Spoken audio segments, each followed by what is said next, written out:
1 cup পরিমাণ ময়দা নিয়ে নিলাম, লবণ দিয়ে দিলাম স্বাদ মতো, অল্প একটু চিনি দিলাম, 2 টেবিল চামচ পরিমাণ সয়াবিন তেল মেখে নিতে হবে। এরকম দলা পাকানো গেলে বুঝতে হবে ময়দার এই মিশ্রণটা পারফেক্ট ভাবে মেখে নেওয়া হয়েছে। কুসুম গরম পানি দিয়ে একটা ডো বানিয়ে নিব। পানিটা যেন খুব বেশি গরম না হয়, নরমাল রুটি পরোটার জন্য যেই ডো তৈরি করি এরকমই হবে এই ডোটা।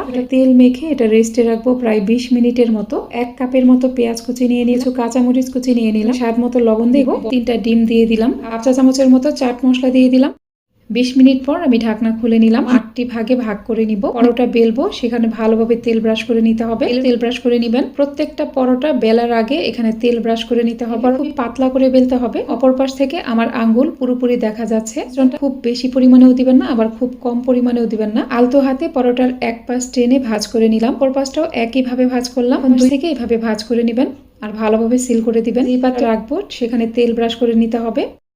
তেলটা খুব বেশি গরম করা যাবে না, আবার খুব কম গরম করাও যাবে না। 4টা পরোটাই একসাথে ভেজে নিব। এই উপরে গরম তেল দিয়ে দিতে হবে। পরোটা ভালোভাবে ফুলে উঠবে আর অপর পাশে একটা হালকা কালার চলে আসবে, তখন উল্টে দিতে হবে। যতবার উল্টে দিবেন উপরে এইভাবে গরম তেল দিয়ে দিবেন।